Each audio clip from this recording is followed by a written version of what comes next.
and it is my absolute pleasure to welcome you to the 4th That's What She Said St. Louis. Can you believe it? We've been doing this 4 years in a row. It's crazy. I have some notes. I'm going to set those down so I don't forget. Women blow me away. I don't know about y'all, but I think women are the coolest. And I think every table they need to be at, every head of every table needs women.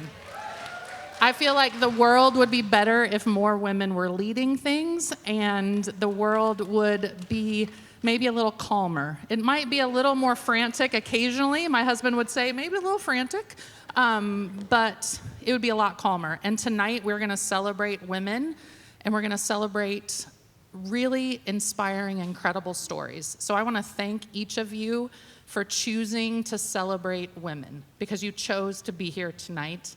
And you didn't have to be. You could be anywhere else. You saw the cars. There's a lot going on down here. So thank you for choosing women. Does anybody know the long story meme? Like when someone says, how you doing? Like, have you seen that meme? And it says, when I ask how you're doing, I want the long story. Those of you that know me know I want the long story, right? If I say, how are you? I'm not just saying, oh, how are you? Like, I want the long story. Tonight you're going to get some pieces of long stories. The women who are on stage have chosen to do a really scary thing. They are being super courageous, and I need for you all to give them all you have. Every single one of them. So whether you know them or not, because all of you know somebody who's up here, right? Whether you know them or not, I need you to give them everything you have, because they are like kind of doing this back there, right? Like some of them, I'm like, just make the butterflies fly in formation. Just got to make the butterflies fly in formation. So they need you, and when you give to them, they will give right back to you. Deal? So can we practice that? So when someone comes out or when they're done, what are you going to do for them?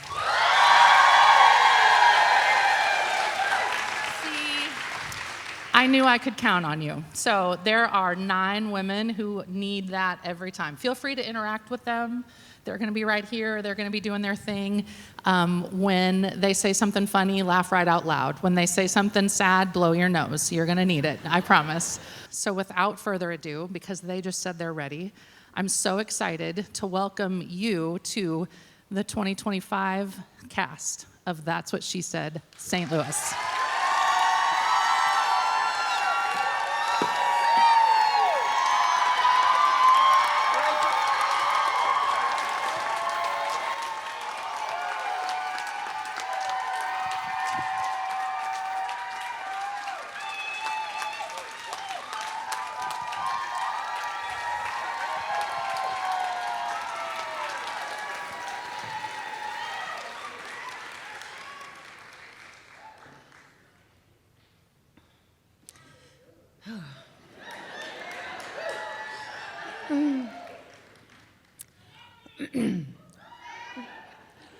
One perfectly normal Saturday in June of 2024, my husband James, our 12-year-old at the time daughter B, and our 120-pound dog Monty all climbed into our extended cab pickup truck for a 33-day road trip that eventually took us over 5,000 miles through 10 states, into 6 national parks and monuments, 15 different campsites, 76 miles of hiking, and 24 cold plunges in separate lakes, waterfalls, or rivers. Well, 24 for my husband. I did far fewer than that. That's right, 4 souls, all of our gear, for 33 days and 5,000 miles. Oh, yes. And the 32-foot trailer we would be pulling those 5,000 miles and living in the entire time. Had we ever done anything like this before? No. Did we know anything about what it would actually entail? Also no. But we are hikers and outdoorsy, and we worked with experts to learn the basic how-tos.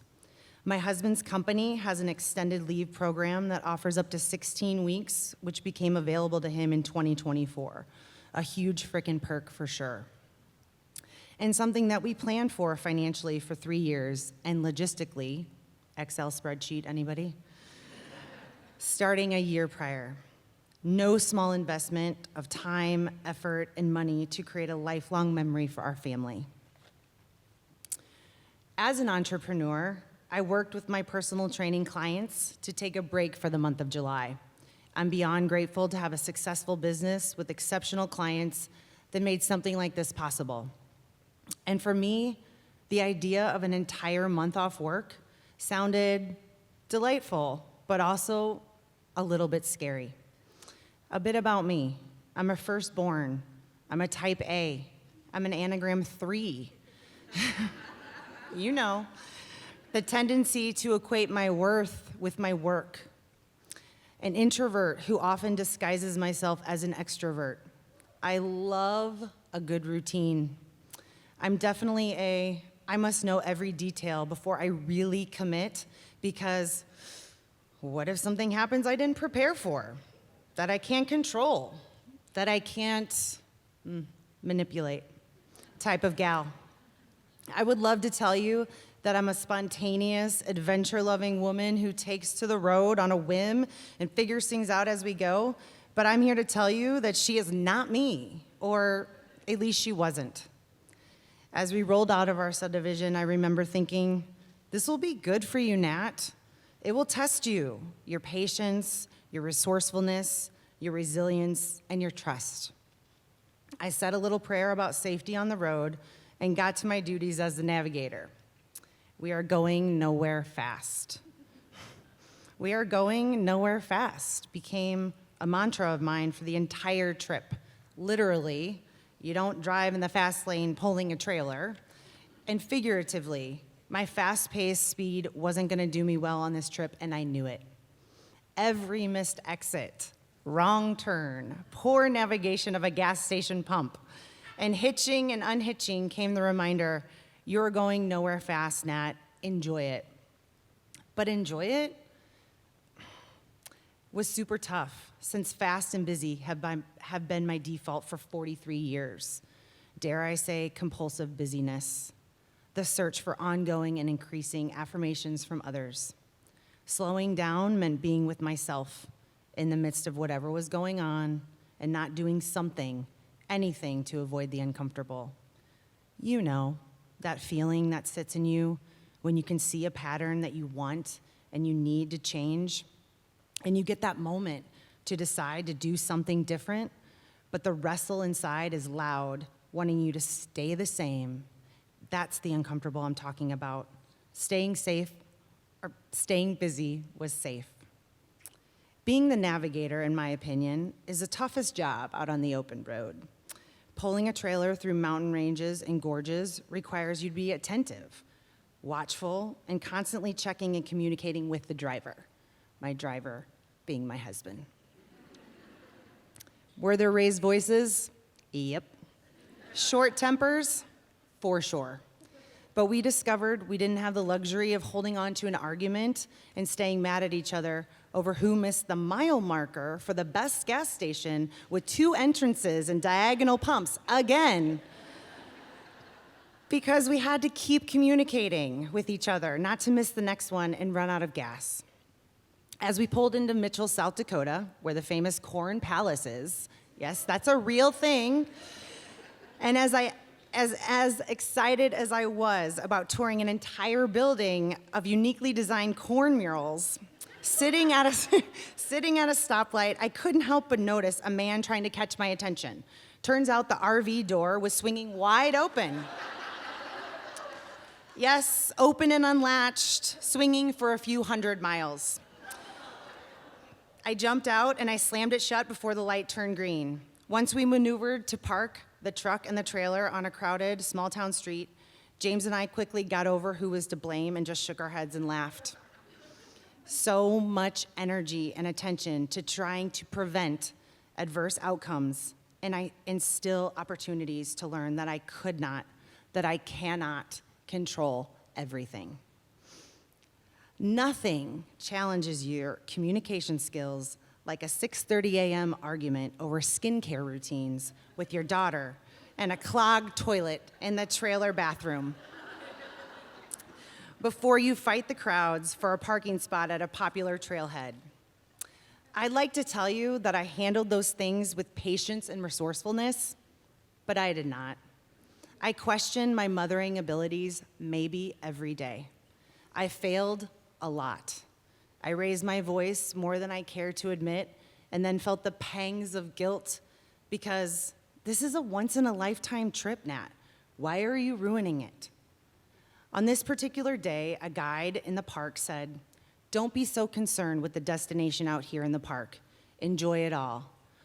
Whether it's 7 miles or 7 yards, it's a beautiful place regardless if you see every waterfall or hike every trail." It was the reminder I needed to stop with the mental lashings and focus on what I was doing well, like packing excellent snacks for all the hikes. Everyone knows snacks are literally the most crucial make or break for a solid hike experience, right? Even with all this hiking talk, you might be surprised to hear that I have a debilitating fear of heights. My palms start sweating just thinking about being on an escalator at the mall.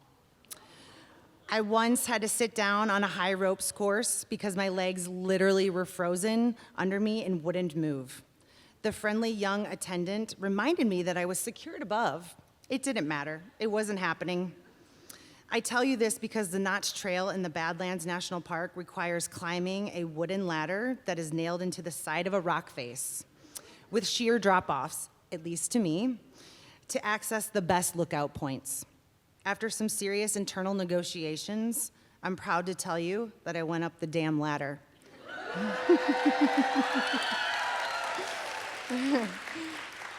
Shaky and scared, with Bea and James behind me for support, and obviously so I couldn't bail halfway up. I got up there, hell yes, and we were rewarded with the rock face opening up to the grand landscapes of purples, reds, oranges, and tie-dyed mountainsides that are the Badlands. It was amazing. And then I remembered, Nat, you've got to get back down. So I turned around, I approached a treacherous cliff, and I stepped off backwards. Did I mention that it had begun to rain at that point? It really did. Rungs were now slippery. Awesome. I took it one step at a time. I breathed. I talked kindly to myself as I navigated down. Look at you doing scary things, Nat. Keep going, one step at a time. And finally, my boot touched gravel. It was 33 days. There are so many more stories I could share, but we don't have that kind of time. Catch me at the after party for talk of bears, driving through the Flaming Gorge, Needles Highway, and all the characters we met along the way. But that adventure-loving woman, she shows up more now. She still values routine, but isn't as attached to it. What I want to make sure I tell you is that this trip taught me a great deal about what I genuinely need to survive and what I don't. It taught me about excess and necessity, and the luxuries I take for granted every day, and the little details I loved and missed about our home. I learned, awkwardly and gracefully, that God didn't give me a life I don't have time for.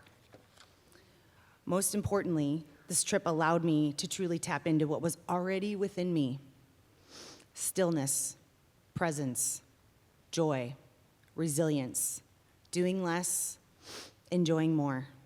They were always there, always available, just patiently waiting for me to slow down and tune in. I was challenged as both a mother and a wife, and it left a lasting mark on my heart.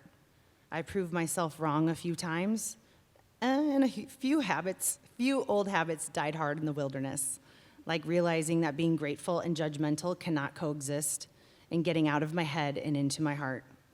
I learned you will see a bear when you least expect it, not when you're looking for one. I learned hiking is challenging, snacks are essential, and to never underestimate the importance of a post-hike beverage.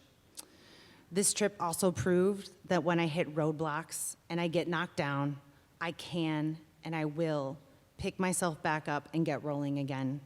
Sometimes the obstacles are big and heavy and feel like brick walls. Before this trip, I saw many of those walls as the end. Now, I grab some rope, or find the nearest ladder and climb.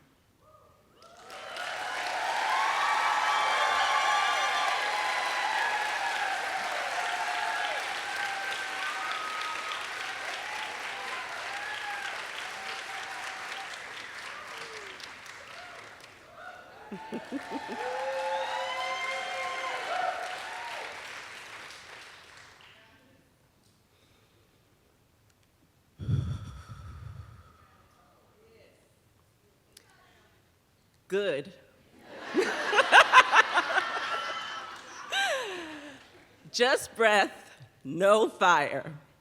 I've often joked that when I take my next breath and exhale gently, it's not just air, it's progress. There was a time when I lived in fear that my next exhale would burn something down. You see, a dragon once ruled the land of my life, a fiery, fierce protector, fierce energy that lived in me and moved through me. It showed up in my silence, in my stares, in my sarcasm, and in my screams. It wasn't just anger, it was years of fear, feeling unheard and unseen, of trying to survive. It was generational. I saw that same fire in my father, in my mother, and in my siblings. And I feared it. I had heard what they called those of us with fire: emotional, attitude problem, difficult, troubled, unstable, angry, Black woman. I'm a military brat. My father served 22 years in the Army.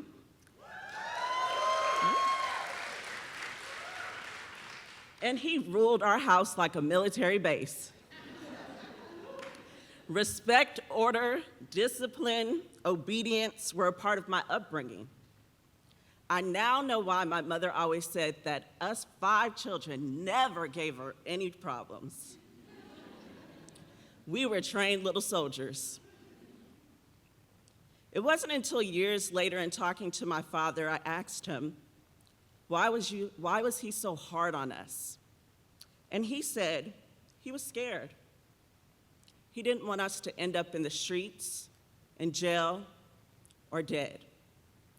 A harsh reality of how he was brought up. He had his own dragon.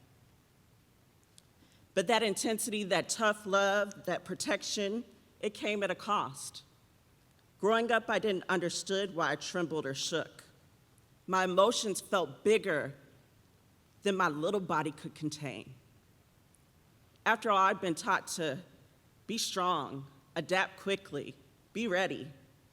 But for a young girl who had already lived in 6 states and a whole different country by the time she was 10, I felt like I had little control, and that made me feel out of control. I wasn't a soldier, I was just a girl. A girl with big emotions and big energy. I laughed big, I smiled big, I dreamed big, I cried big. And oh, when I got angry, it was big. And that energy, that fire, it did not discriminate. The scorching leaving its trail. Even while still a little girl, I learned to shrink, giving way to the dragon. If I felt a tear coming to my eye from something someone said or did, I would lash out with words and even sometimes my fists. Once the fire was ignited, it didn't care who or what was in the path. My dragon only cared about clearing the path and letting it be known, don't mess with me. But with all that life would bring my way, all that power, I stayed activated constantly. Many years later, I was prophesied to be an activator, someone with big energy meant to stir movement in others. Meaning, whatever is in you, I can bring it forward. If you carry vision or joy, I can spark it. And on the flip side, if you hold anger and pain, I can awaken that too. That revelation helped me see why I was drawn to the serving profession. As a social worker, a change agent, and a healer, I've had the career of helping lots of people and holding space for them. Those grieving, going through challenges, couples, families, young and old alike. Yet I've learned that helping others doesn't always mean you know how to help yourself. On paper, I was doing it all. Mother of 3, married, leading at work and in church, all the things. But inside, I was scarred. I could no longer contain the fire as I was confronted with some compounded realities of being a woman in America, a Black woman in America, a Black woman married to a Black man in America, a Black woman married to a Black man raising Black children in America. It's no wonder at one point I was in therapy, my kids were in therapy. I'm not really sure if my husband was in therapy. Still don't.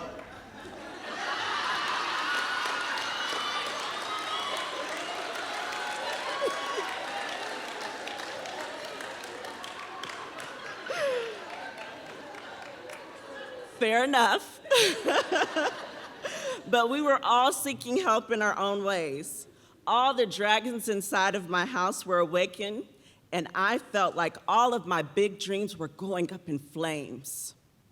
A turning point for me was group therapy, where I learned how to authentically communicate using internal family systems, IFS. IFS essentially says that each person is made of parts, and the goal is to create space for those parts, for them to work harmoniously together. When parts don't work in harmony, they feel threatened, a manager, a protector, or firefighter may show up. Unfortunately, the way that the parts create order is sometimes extreme. Hence, my dragon. A fierce, fire-breathing, burn everything down, problem-solve protector. But instead, in reality, the problems were ignited, magnified, and on display in my tremble, shaking, yelling, the little girl that showed up in adult places. This prompted embarrassment, shame, and regret. I wanted the dragon to stop, to go away, to be free of the dragon once and for all. One day in group, I was invited to give that part I named Dragon some space and spend time exploring what it was trying to protect. In my still and softened state, I saw the dragon curled up in a cave, wrapped around something glowing. It was a jewel. I was the jewel. The little girl me, the one who was scared, the one who didn't want to cause any trouble, the one who kept it all inside, the one who was obedient, respectful, disciplined, the one who felt responsibility beyond her years, the one who had lost her voice and felt unseen. I saw her, I heard her, and I wept. The dragon wasn't trying to ruin my life. She was trying to save it. I had to name her to tame her. I had to forgive my dragon for the extreme way she tried to protect me. I had to show the little girl she could trust the adult me.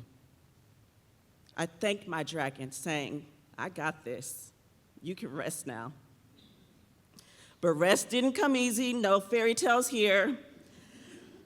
I still had years of unlearning to do, years of choosing softness over steel, to find my pause instead of my push. Over time, the fire manifested into intense workouts, not listening to my body, pushing through. At one point, my chiropractor told me I had the body of a 60-year-old woman. My 30-something-year-old body taking the brunt of years of living in an activated state. Trauma lives in the body. Mine had been activated by fire for far too long. The body does keep the score. I was literally falling apart, snapping at my children, popping off at my husband, who was going to therapy, and my family, locking myself away at home and in my room in pain, and not just physical, emotional, spiritual. I needed help. I needed to slow down. I needed to give myself some space to heal. I needed grace. As a Christian, I'd heard scriptures about grace many times before, but had never really dug into what it means. When I began to dig into the roots of my reactivity, my fears, my fire, I quickly found that approaching it with the same go hard in the paint attitude, it was only fueling the fire. When I paused, took a deep breath, cried, and finally softened, I was able to nurture the wounds of my past. And slowly, I began to cultivate my own garden. As I dug into my heart and soul and tangled root system, I learned I had everything that I needed in me. I became the ultimate gold digger. Digging into the good in me that was beneath the scar tissue from the fire. And my dragon, she didn't disappear. Her purpose changed. Now she lights the path of clarity, warms my connection and calmness with those I love and others I encounter, like you all. Guards the jewel while beaming with confidence and curiosity as the jewel, the little girl, matures into who she is. The dragon's light shining brighter as I courageously share my story through my debut book, Dig, Developing Grace.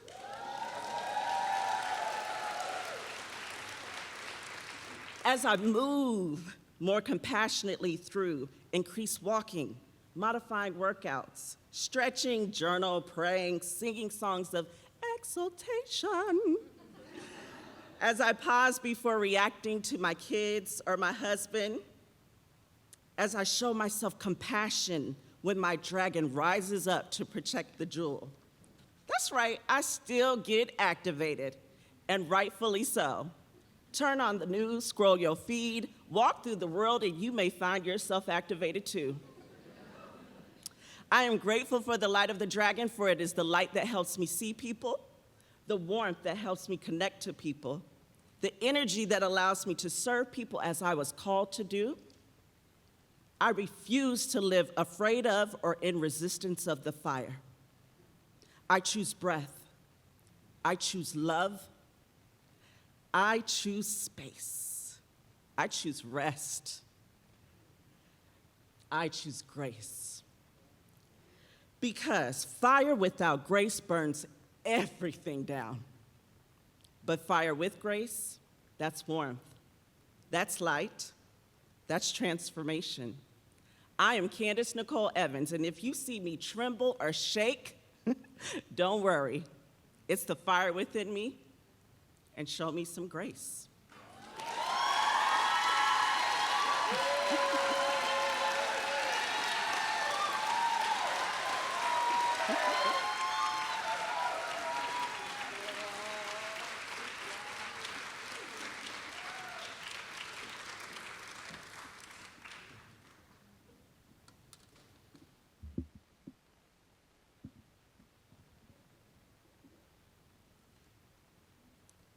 I am a high school dropout. Not because I didn't care about school, but because I was searching for something I hadn't grown up with. A family, a place that felt whole. My mother was a single parent doing everything she could, and I longed for stability and belonging. So, in my junior year, I made a decision that changed everything forever. I got married. When I became pregnant, the fear of cultural judgment hit hard.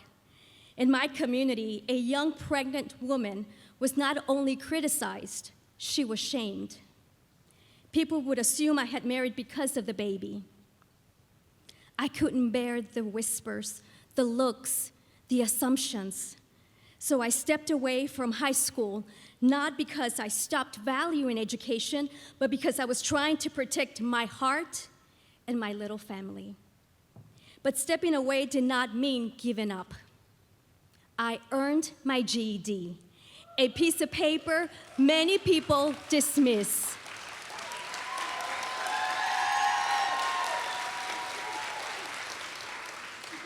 But for me, it was a lifeline, a quiet, stubborn declaration that my story wasn't finished. I didn't know what the future held, but deep down, I knew one thing. I wasn't done with my education. So you see, when you earn a GED, many people underestimate you. They make assumptions that you didn't care, that you weren't capable, that you lacked discipline. But those of us who have walked that path know the truth. It takes tenacity and courage to start again. For a long time, I hid my past. I was ashamed. I thought if people knew I had dropped out, they would see me as less than, someone who didn't belong in the spaces I dream of entering. So I kept it quiet, tucking that chapter away like a secret beneath layers of self-doubt. But deep inside, I always knew who I wanted to be. Since I was 5 years old, I played teacher. I would walk around my house with a pencil and a notebook, pretending to take attendance for my dolls and giving lessons to my teddy bears. Teaching wasn't just a dream, it was my purpose. That dream never left me, even when the world and the voices in my head told me I had taken the wrong path. Then, life tested me in ways I could not have imagined. Baby number 2, Hilelito, was in my arms for only 6 weeks before he passed. The stability I had been searching for in a family collapsed. I felt a grief so deep it could have swallowed me whole. I knew then I needed a lifeline, not only to survive, but to find purpose again. So I joined the United States Air Force.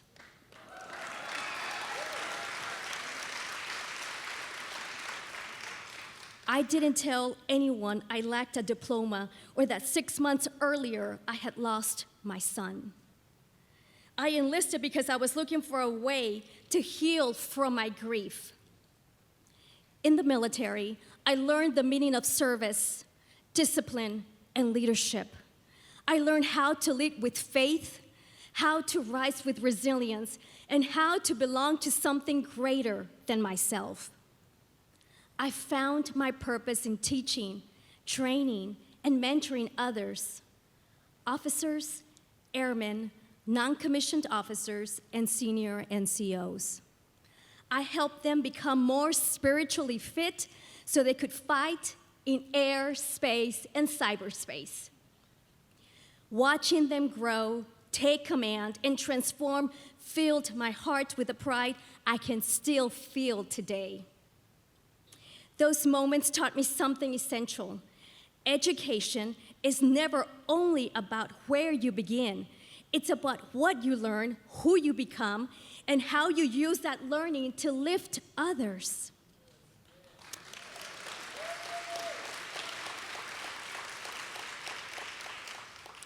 As a young airman, I began my academic climb with an associate's degree in information management. I learned to create order from complexity, to use technology and data as tools, and to build a foundation that could carry me forward. But even as I earned that degree, I kept my secret tucked away. I was still the woman who had left high school, and I was afraid that if people knew, they would question my capability or my worth. It wasn't until I began my Bachelor of Science in Workforce Education and Development, or WED, at Southern Illinois University, Carbondale, that I finally made peace with my past. That program didn't just teach me instructional design or adult learning theory, it taught me that lived experiences matter. Representation matters. People like me matter.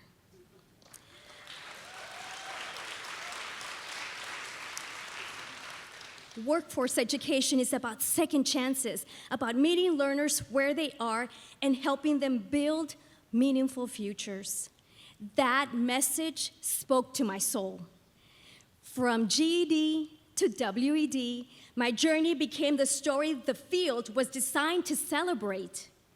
I wasn't just learning about educational systems, I was learning about myself. My professors encouraged me to use my story as an example of resilience and persistence. For the first time, I began to feel pride in sharing it quietly among those closest to me. That degree became both a credential and an act of healing, proof that being a dropout didn't disqualify me, it redefined me. It revealed the tenacity and fire that carried me forward. Education became my redemption. From there, I pursued my Master of Arts in Teaching Elementary Education.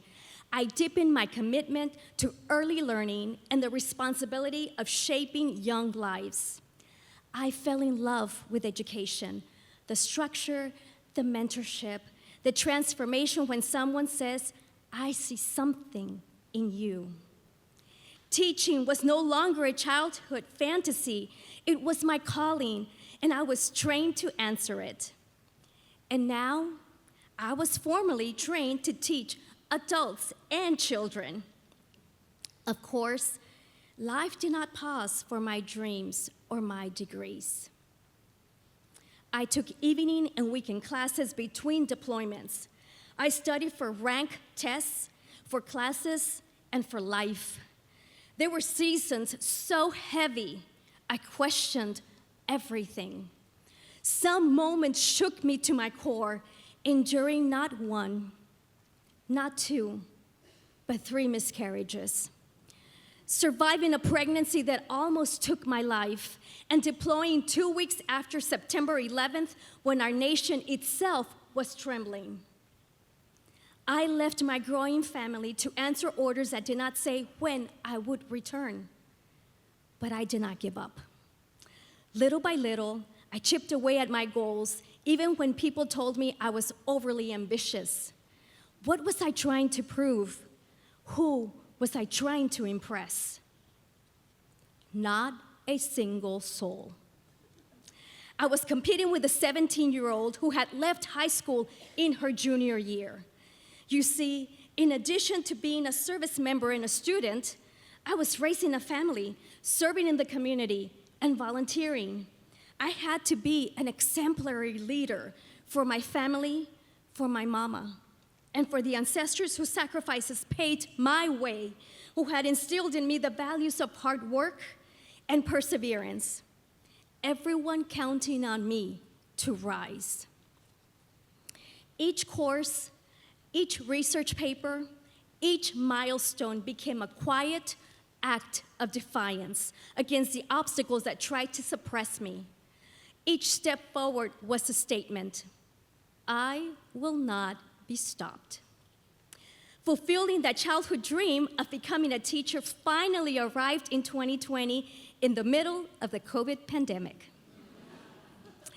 The world was uncertain, and instead of an elementary school classroom, I found my place in higher education.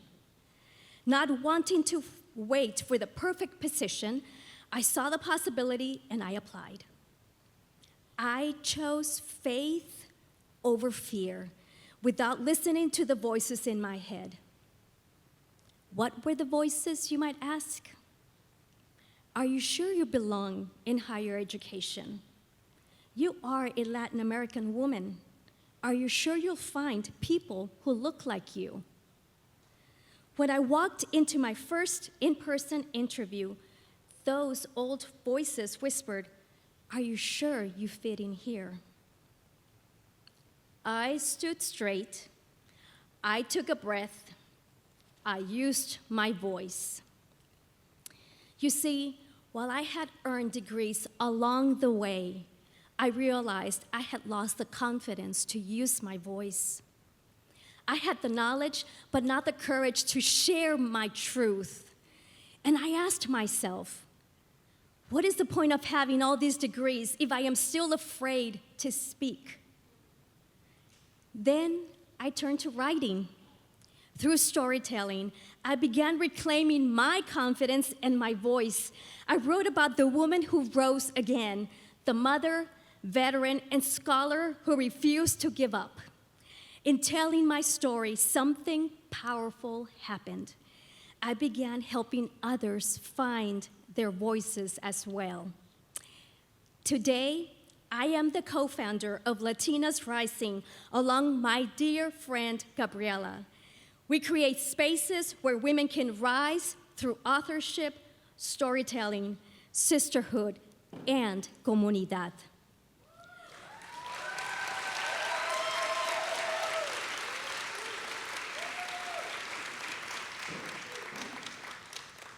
We build belonging. We amplify voices. We lift each other up. And because I have learned to do more than one thing at a time, I am now a doctoral student in higher education administration.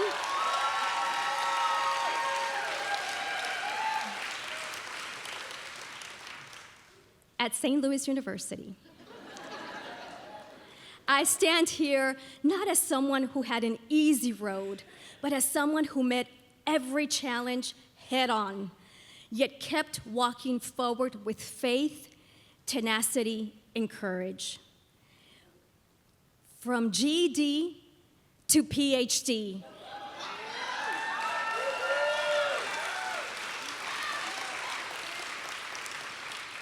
It's more than a path of degrees. It's a journey of resilience, redemption, and purpose. It is a living testimony that transformation is possible and flourishing is within reach. I've trained airmen and mentored students. I taught children during the pandemic and now lecture in higher education halls. I have learned that education isn't defined by where you start. It is shaped by the tenacity, growth, and strength you develop as you move forward. Like a muscle, strengthened by use. One class, one assignment, one brave conversation at a time. And I've learned that the most powerful act of courage is using your voice, especially when the world or even your culture insist that you be silent or calladita. So tonight, I speak to anyone who has ever felt disqualified, ashamed, or afraid to dream again. You are not your mistakes. You're not your setbacks. You are the author of your own story, so keep writing it, using a pencil with an eraser.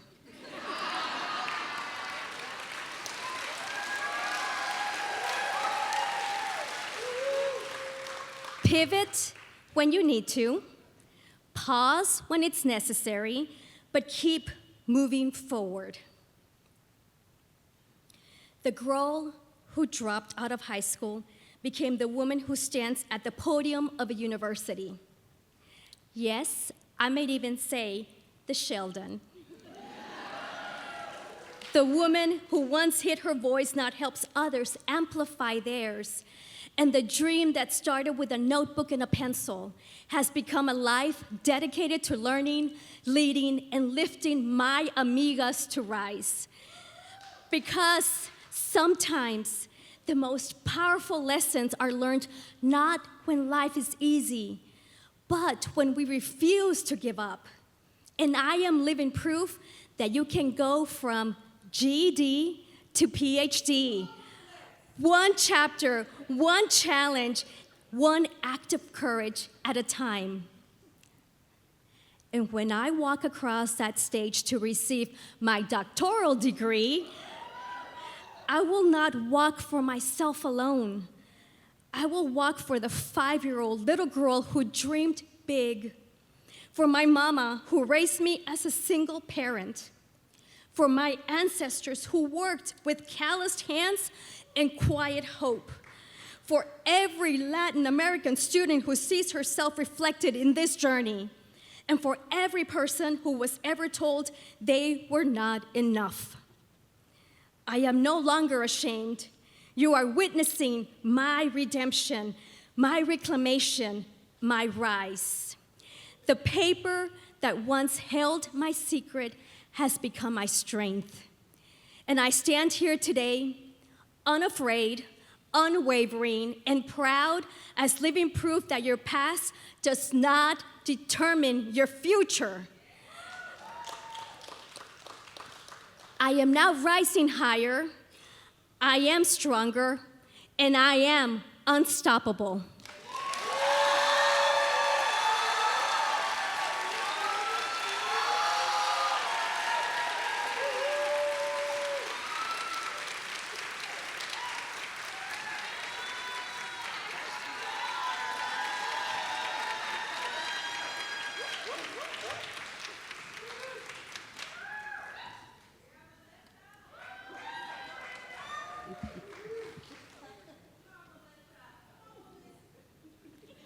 I live in South St. Louis City, South Side, in a small, cozy brick bungalow surrounded by a lot of other brick bungalows. I shop at the Target at Chippewa and Hampton. I'm married to an extraordinarily kind and hilarious man named David. I'm from a large family. My parents had 9 kids. My brothers and sisters are my best friends, and when we get together, we laugh and laugh and laugh, and we're loud, and we're unapologetically loud. I was born at St. John's Mercy Medical Center, right there at Ballas in 40. I've lived in St. Louis most of my life. I love a really great cup of coffee, especially on a brisk fall morning or an 80-degree fall morning. I will never, ever pass up a Reese's peanut butter cup. I love my life. I believe in hope. I believe in healing. In January of 2021, I started to feel physically off a little bit. Just a few strange things going on with my body, digestive issues, elevated heart rate, trouble breathing. We went to a lot of specialists. No one could pinpoint exactly what was going on, and it kept going. The physical symptoms just kept going and going and going, and I was dealing with it okay, but I felt unbearably frustrated, that I felt horrible, but the medical experts that I talked with had no idea what was going on, and they couldn't help me. In April, after 4 months of feeling so frustrated because of all of this, I stopped sleeping. And I don't mean a couple nights when I didn't have great sleep. I mean weeks and weeks and weeks of not good sleep. If you have never had chronic insomnia, you likely don't know how dark of a place it can be.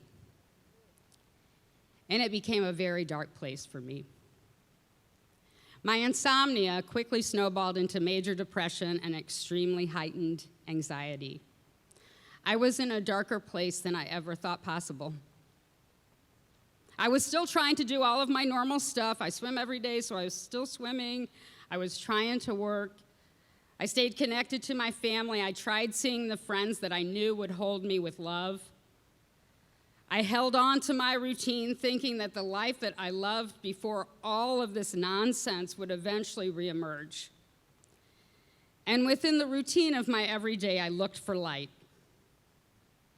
But it just kept getting darker and darker and darker. There's a line by the Indigo Girls in a song called Closer to Fine that says, darkness has a hunger that's insatiable. And that was how the darkness acted with me, insatiably. Every day I would wake up thinking, today is the day I am going to see the light. And then I didn't. The next day, today is the day I'm going to see the light, and I didn't. I even wore this yellow hoodie every day, thinking maybe this yellow will do something. But it didn't. Somehow the darkness got darker and darker. I stopped seeing light, but even scarier for me was that I stopped seeing my own light. A light that had taken me a long time to find and an even longer time to love. That was when I started to consider ending my life. I imagined myself living in this deep, dark pain for the rest of my life, and I could not imagine it. Now, mind you, up until this point, I had never dealt with any kind of long-term mental health condition. Certainly, having lived now for 54 years, I have had my share of episodic depression and anxiety. I had to deal with some very adult things at a non-adult age, namely being born with a disability and then losing a limb at age 21. I'm an above-knee amputee. This is a prosthetic. My disability and amputation gave me the gifts of learning to live through and with grief and extreme loneliness, but never had I had this terrible combination of insomnia, physical illness without answers, and the feeling of a forever despair. Now, in retrospect, I know that the insomnia was the real trigger for me, and now I unabashedly and relentlessly guard my sleep. And let me tell you, this is a late night for me, and I will be at that reception.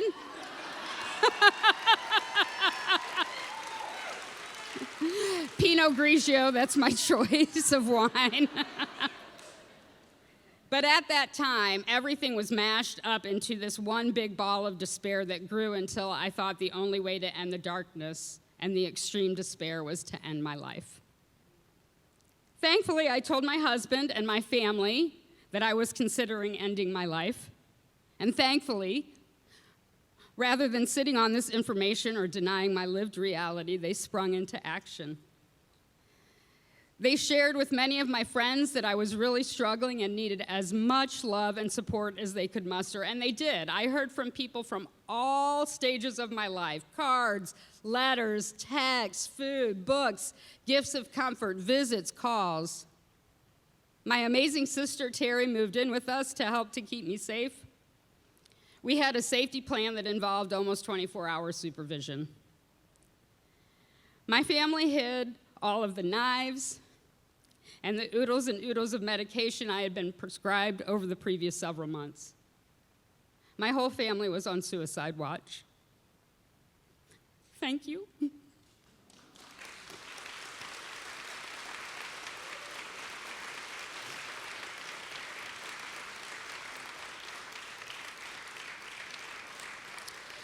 That year, I was hospitalized twice for mental health issues and suicidal ideation. The second time was an extended 10-day stay at what is now Mercy Hospital at Ballas Road and 40, in the Behavioral Health Center there. During that stay, after exploring so many treatment options, my psychiatrist and the hospital psychiatrist ultimately suggested electroconvulsive therapy, more commonly known as ECT, as what felt like a last-ditch option. Why last-ditch? Well, ECT is a procedure that uses electric currents to intentionally cause a brief seizure in the brain. A documented side effect is both short-term and long-term memory loss. Like I said, at this point, we had tried everything. So many medications, so many doctors, so many therapists, so much, and nothing was helping. And yet, I still hesitated to do ECT. And there was one simple reason. It wasn't the potential memory loss, which is a known side effect. It was the stigma around it. Like a lot of people, I envisioned Jack Nicholson's character in One Flew Over the Cuckoo's Nest. I was afraid that I would be judged and treated differently, seen as less or not at all competent. I was afraid of what my family, my friends, my colleagues, a room full of hundreds of people I don't know, would think of me. At that point, I had two choices: try ECT, knowing that it really could be an effective treatment, or not try it because of the stigma of what other people might think, and likely sooner or later taking my own life. I made the choice to do ECT. There was not, and I did decide to quote Mel Robbins, if people are gonna judge me, let them. There wasn't an immediate awakening into euphoria, but I did start to periodically feel joy. And of course, healing is not linear, so there was not a gradual trajectory of degrees of joy, but I did start to heal. Over the course of 2 months, I had 11 ECT treatments, a few inpatient, but most of them as an outpatient. The number of ECT treatments is really dependent on the severity of the depression, but 6 to 12 is a typical course range. As an outpatient, I went to Mercy Hospital at 40 in Dallas over 2 months, sometimes once a week, sometimes twice a week. We left the house in the morning without having coffee, food, or even water. My husband was my driver. I would walk into the main entrance of Mercy, head to the 5th floor. I entered the heavy locked door to the ECT suite by myself. Quick prep, and then anesthesia for the 2 to 3 minute treatment that induces the seizure. I would wake up about 20 minutes later in the recovery room, enjoy some hospital coffee, which is actually very good if you've not had coffee for the morning and you love coffee. I would leave the ECT suite and find my husband in the waiting room ready to take me home. The entire thing took an hour tops. I did this 11 times. I live in South St. Louis City in a small brick bungalow surrounded by a lot of other brick bungalows. I'm married to an extraordinarily kind and hilarious man named David. I'm from a large family. My parents had 9 kids. In the fall of 2021, I had an extended hospital stay for a major mental health crisis, major depression and anxiety, and suicidal ideation. My ultimate and life-saving treatment was ECT. And I do have some memory issues, but come on, people, give me a break. 11 ECTs, okay?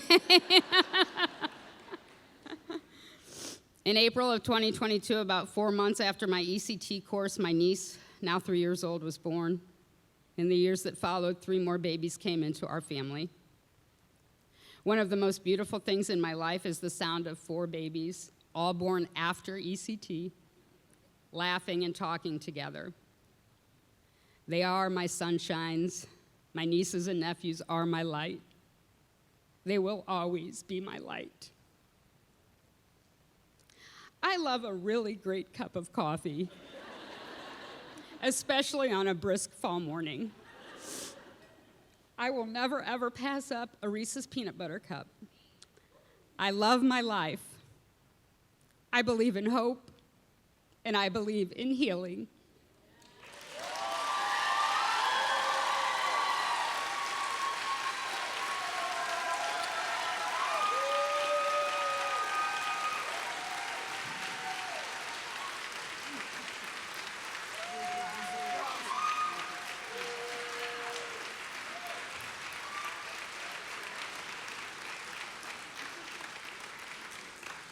To me. Hi. Hold, please. Oh, thank you. All right, so it's a little after 3 p.m. on New Year's Day 2010. My wife and I are sitting in the sun-filled Northern Virginia living room of my best friend Stanton and his soon-to-be husband Mark. We're about to ask the guys, well, Stanton specifically, to do us a solid and lend us some sperm so Lori and I can become moms.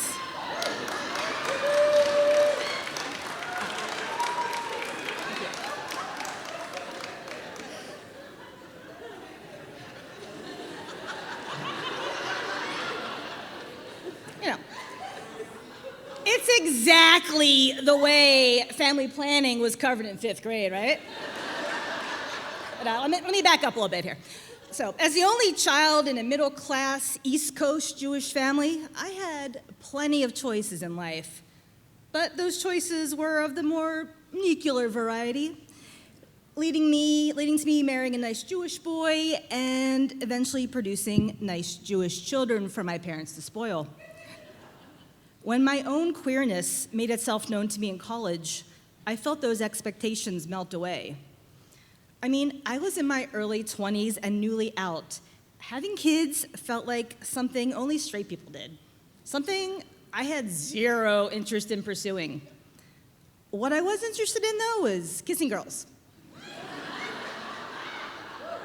Kissing a lot of girls. I mean, sure, I dated some of those girls that I kissed, but a good percentage of them turned out to be big old assholes. I did. And that changed when I met my wife, Laurie. With her, I found someone who made me laugh for real. Someone I could talk to for hours. She wasn't just someone I wanted to be with. With her, I could just be. She was the right kind of asshole. I mean, plus her butt looked great in a pair of jeans, so. Anyway, by my mid-30s, the idea that having children was only for the hetero set had faded. Laurie and I were ready to grow our household beyond needy dogs and pointy cats. The only question was how. I mean, we knew how, like, hello, 5th grade, but, like, still how? I mean, sure, we could do what our friends had done and shop for semen online, you know, paying up for a bunch of Ivy League goo and trusting the detailed intellect and personality barometers were truly in line with our own. But I mean, how could we know for sure what we were getting on paper really matched who this donor dude really was? Like, what if he didn't disclose that he was creepy looking or that he carried Republican genes?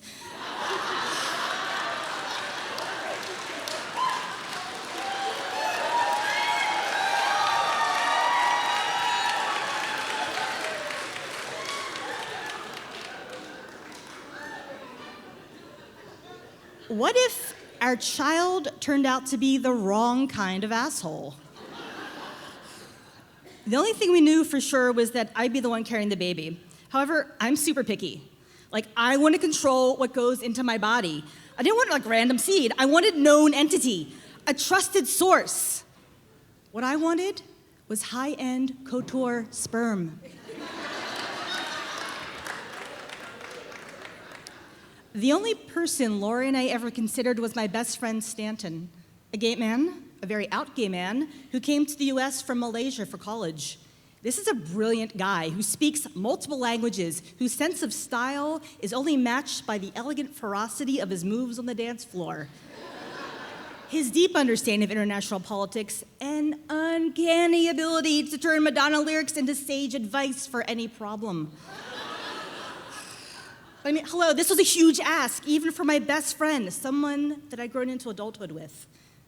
After much consideration, Laurie and I decided the best approach was for me to calmly and gently talk to Stanton while I was back home for Thanksgiving. I'd suggest he talk it over with Mark, then the four of us would reconvene after their yearly New Year's Eve party. So the day after Thanksgiving, I saw my chance. While walking to dinner with a group of friends, I tugged on Stanton's shirt and motioned for everyone else to go on ahead. With the utmost chill, I word vomited something to the effect of, Laurie and I want to have a baby and you're the only person who want to father that baby. Can you help us out? Don't say anything. Talk it over with Mark and we'll all discuss it at New Year's. Phew, super calm, super gentle, super chill. Back to New Year's Day, 2010. After everyone else who spent the night finally left, the four of us sat around making small talk about the party. Friends who were a no-show, friends whose dates for sure would be out of the picture by this time next year, et cetera, et cetera. Each dip in the conversation sitting heavier than last night's carrot cake. After the fourth or fifth lull, I took a deep breath, looked at Stanton and Mark, clapped my hands, and ever so eloquently said, "So how about that baby batter?"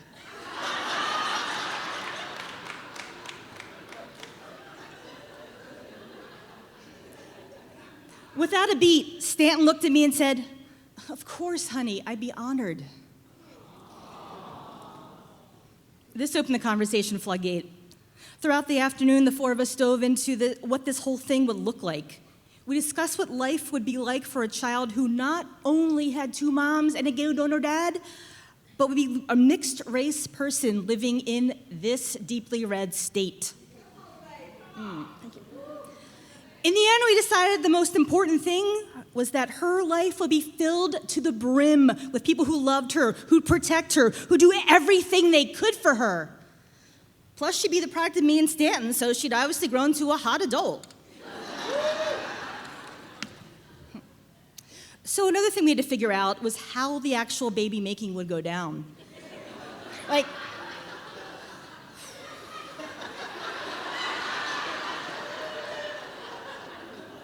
I mean, would Stanton deliver the goods in a cup in one room, have Mark run it down the hall to Lori, who'd burst into a different room, and then wham, bam, pow, inseminate me old school turkey baster style? What do you do after that? Go to dinner and look at each other awkwardly? We decided it was best to keep science involved and go with IUI. So those of you not familiar with the lingo, IUI is short for intrauterine insemination, which is where the pre-washed sperm is injected directly into the woman's uterus, or as I like to call it, cervix with a smile. Fast forward many months of uncomfortable injections, blood draws, flights, and ejaculations in poorly lit donation rooms later, and we were officially ready to give it a go. So the actual IUI procedure was rather unceremonious. On a Monday morning before work, Lori and I went to our fertility doctor's office, where I stripped off my khakis, draped a paper sheet over my waist, put my feet up in stirrups, took Lori's hand, and waited for the nurse to bring in the guests of honor.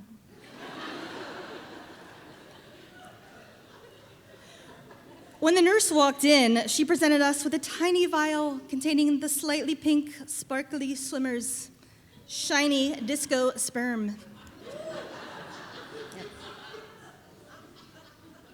So we tried.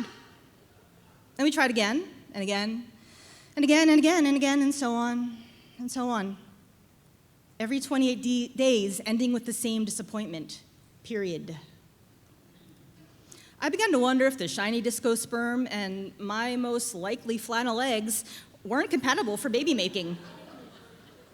I mean, maybe my insides were more interested in discount shoe shopping with Stan swimmers than creating life. As the vials dipped in numbers, so did my hope of starting a family with the help of my friend family. Lori and I briefly considered trying an anonymous donor. Our friends who'd chosen that route had gotten pregnant pretty quickly, but we quickly decided that no, we're not going to deviate from the plan, at least not before giving in vitro fertilization or IVF a try. So, quick teachable moment. The difference between IUI and IVF involves the owner of the uterus getting a bunch of shots to stimulate egg production, resulting in her ovaries plumping up to roughly the size of average grapefruits. Then the eggs are medically retrieved and sent off to a lab playdate with a dollop of sperm. After a few days, the eggs and sperm that have hit it off to become embryos must now lip sync for their lives to determine who gets implanted into said uterus and who sachets away back to the embryonic freezer. It's RuPaul's Science, by the way, is the best way I can think about it.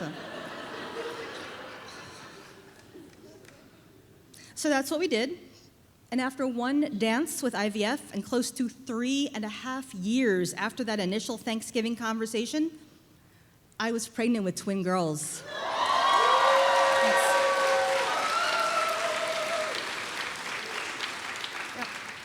I do love a BOGO deal, right?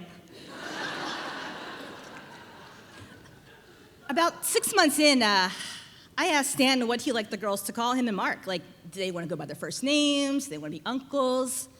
I want them to call me Daddy, Stanton said with a wink and exaggerated queer swish. I said, sure, you can be Daddy.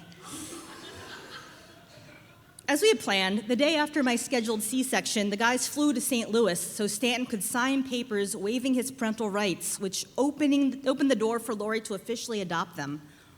So, another thing not covered in 5th grade class is the amount of paperwork that having kids with your best friend entailed.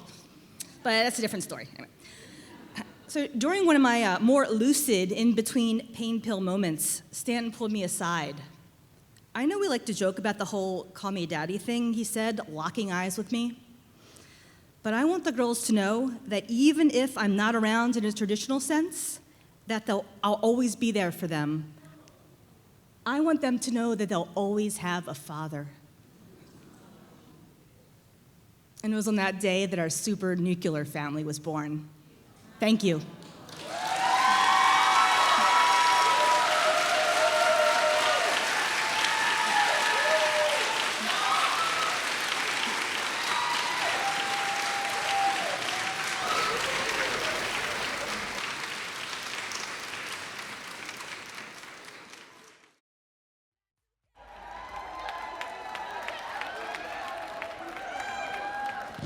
Hi. How about that first act? Right. The cocktails have been poured. I think everyone's sitting down. So Tracy, send those ladies back out here for Act 2.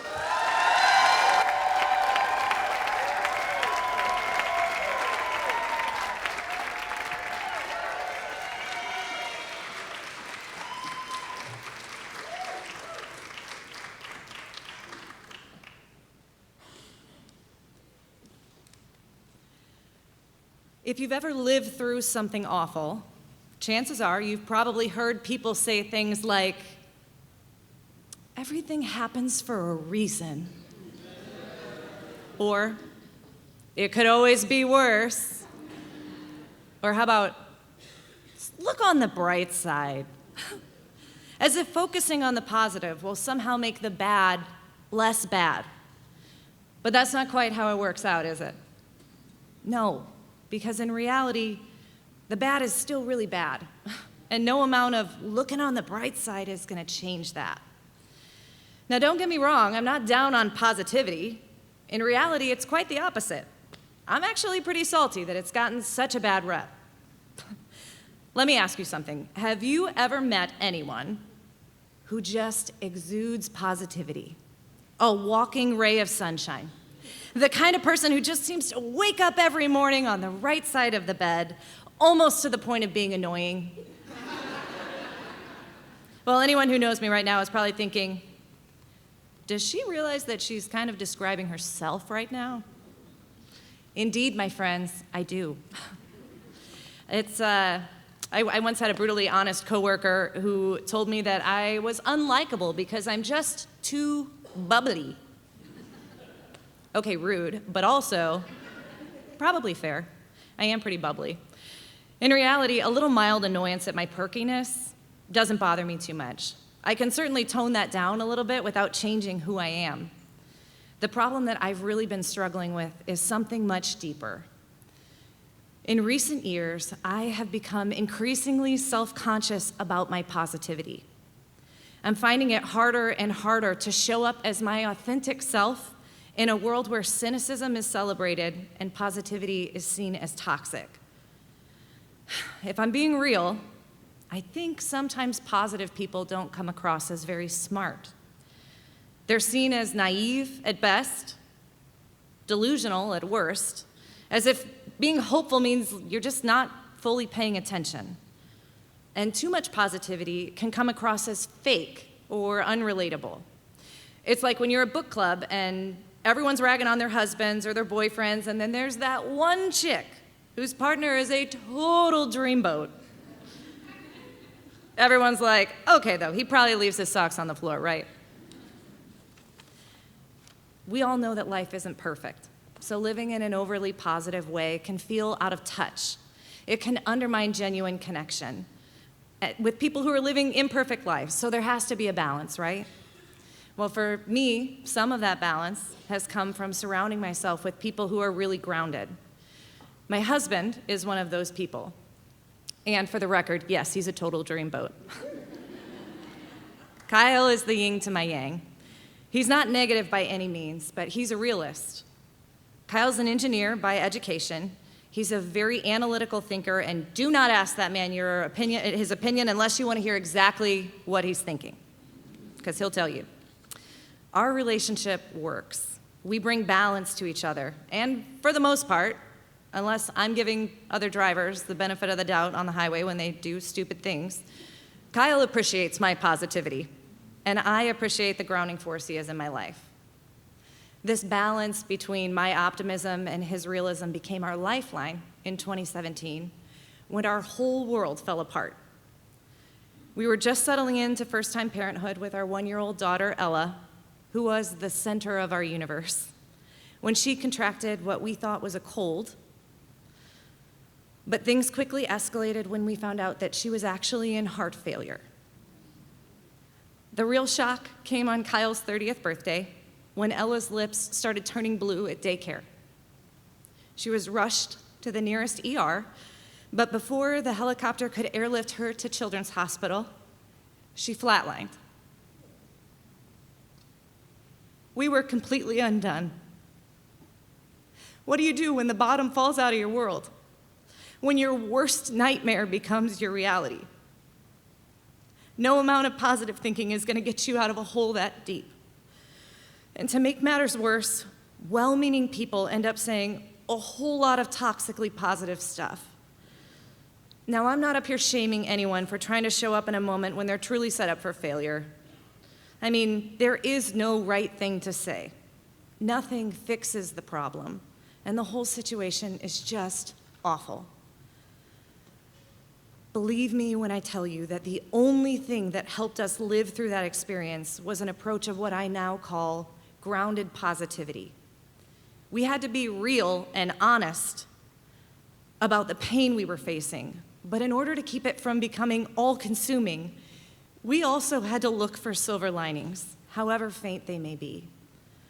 An article by Jennifer Hawthorne says that humans have 60,000 thoughts, up to that, per day, and 80% of those thoughts are negative. We are all hardwired to see the glass as half empty. It's a self-protection mechanism, really. It's like being on one of those moving walkways at the airport. If you stand still, you're just gonna keep moving forward. Even if you just want to stay in the same place, you have to turn around and intentionally walk in the opposite direction. And the only way to make any progress in the opposite direction is literally to jog. How exhausting. No wonder so many people are cynics.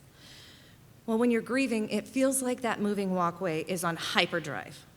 Thoughts of everything we'd never get to experience with Ella, her first day of school, her wedding, her graduation, everything. It was absolutely suffocating. We had to channel our grief into something positive so it didn't consume us. So we did. We wrote books, and we launched a nonprofit. And if I'm being honest, it has felt like an all-out sprint in the opposite direction. And I am exhausted. But you know what else? It's also been really rewarding. I've done some things that I never thought I'd do. I've met some incredible people. I've had some amazing experiences. Now, would I trade that all to have my daughter back? Absolutely. But that's not an option. So I'm making the best out of what I have. And as it turns out, what I have is somehow more precious now in light of what I've lost. And that's the grounded part. It's not about downplaying the negative. It's about acknowledging it and recognizing that contrast has its own way of revealing beauty. Here's an example. Any parent will tell you that it's a mountaintop experience to hold your baby in your arms for the first time. And it's true. My first time holding Ella was absolutely magical. But let me tell you something. After living with an empty crib and empty car seats for 14 months after she died, there are no words to describe how I felt when they put my son Ryder in my arms for the first time. After Ryder, we had another daughter named Lane, and this year she started kindergarten. I will never forget when I watched her get on the bus for her very first day. It's a moment when a lot of parents feel heavy-hearted, but I can tell you that my eyes filled up with tears of joy.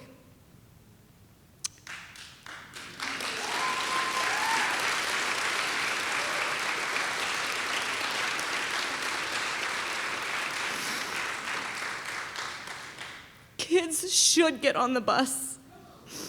It's a privilege and an honor to watch them grow. Life is such a messy mix of highs and lows. And as an author who writes about grief, I often meet people in some of their darkest moments. I know that being around a positive person when you're hurting can feel like someone just turned on a bright light in a dark room, painful even if it's meant to help. I'm sensitive to that because I've been there, and it's a balance I'm honestly still trying to figure out. But one thing I know for sure is that grief and joy can coexist. They don't cancel each other out, but they are deeply interconnected. I want to share one more example. This past weekend, I was out at a restaurant with my son. He was overtired and hangry, and he had a complete meltdown. Now, I don't know if you've ever tried to hold a flailing child who is melting down in a public place, but pretty much everything feels wrong about that moment. Which brought me back to a different moment that I don't often share with people. After Ella died, Kyle and I made the decision that we wanted to have her cremated because neither of us felt at peace about leaving her at the cemetery alone.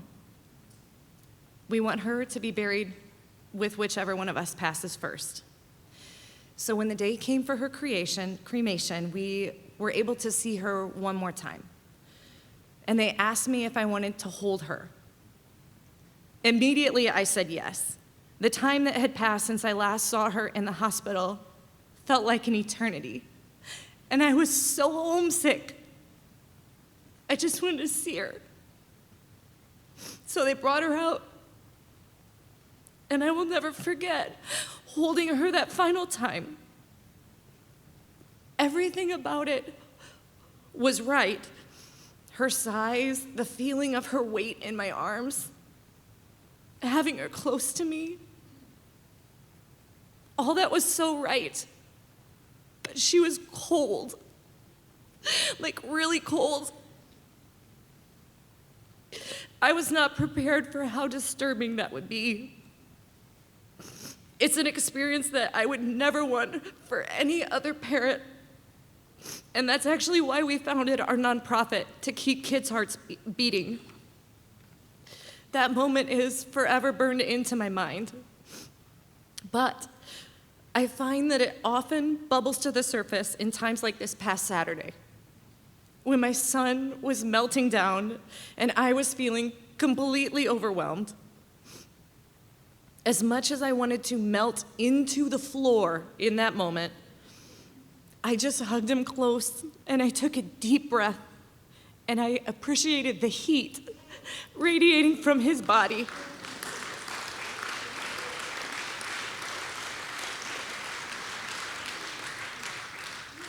Even though everything else in that moment was so incredibly wrong, he was warm. I am relentlessly positive because I choose to be. Contrary to popular belief, I do not actually wake up on the right side of the bed every morning. You can ask Kyle, he'll tell you the truth. I have to keep looking for the good daily because, like everyone else, I'm on a moving walkway. And the more I've reflected on it, the more I've realized it's not something I need to feel self-conscious about. My choice to stay hopeful and grateful and grounded is something I'm actually really proud of. It is not toxic. It's not naive. It's not delusional. It's not fake. And it is the only way I know how to move forward.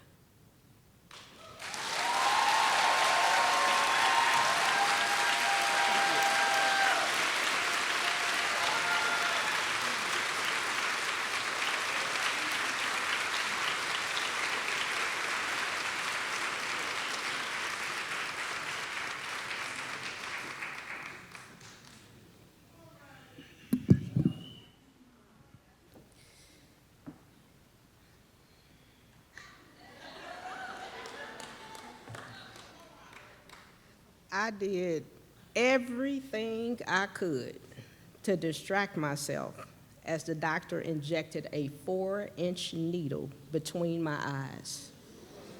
This was the first shot of lidocaine to start the numbing process. I still had to get 20 to 25 more injections in my head. I couldn't tell if I was trembling because I was in pain or because the temperature in that exam room felt like it was 60 degrees. I clutched a pillow close to my chest, gritted my teeth, while the dermatologist and the nurse tried to comfort me as they finished my treatment. I had no idea I would endure this painful ordeal for over the next 4 years. In October 2019, I was diagnosed with lichen planopilaris, LPP. It's an autoimmune condition in which the immune system attacks the stem cells that keep the hair follicles alive. 6 months before being diagnosed, I noticed what I thought was typical hair thinning.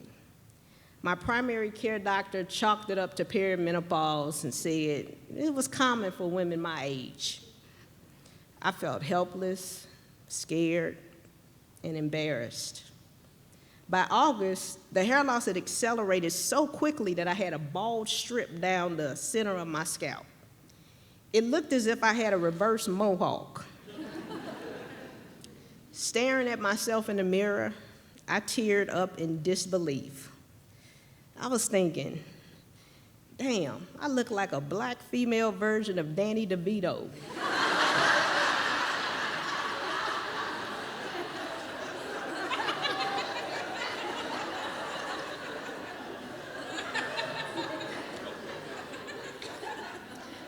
Fortunately, my sense of humor has always been my default to get me through painful situations. As a last resort, I researched and found a dermatologist whose website mentioned her extensive experience in dealing with hair loss. I booked an appointment immediately. 10 minutes seems like 10 hours when you're waiting for a medical diagnosis. I'd come in 2 weeks prior for my first appointment, and the doctor suggested she do a biopsy of my scalp and requested lab work. Now I was sitting in this freezing cold exam room looking at brochures about skin and hair disorders I had never heard of. The doctor came in the exam room and asked me to take off my baseball cap. I started wearing caps every day to cover up the progressive hair loss. Even though she'd just taken pictures of my scalp, I was embarrassed to take the cap off again. She rubbed my scalp gently as she explained that I had LPP and that it was a form of scarring alopecia. The doctor continued examining my scalp while explaining the different types of alopecia and that mine was due to an autoimmune condition. There's no cure, she said, but we can treat the scarring with steroid shots and start more aggressive treatments to help stimulate healthy hair follicles. Now I was scared and confused, because what, steroid shots, aggressive treatments, prescriptions for antibiotics, and medicine that's used to treat malaria? I was still trying to process everything she was saying, and I noticed her instructing the nurse to prep for the steroid injections to my scalp. I braced myself while they cleaned my scalp and started giving me multiple shots in my head. I thought the steroid injections were bad, and then she suggested I start platelet-rich plasma treatments, PRP. PRP required them to draw vials of blood from me and then inject the healthy blood cells into my scalp. This was an entirely different level of pain. The injection between my eyes caused 2 cyst-like bumps that made it look like I had boobs on my forehead.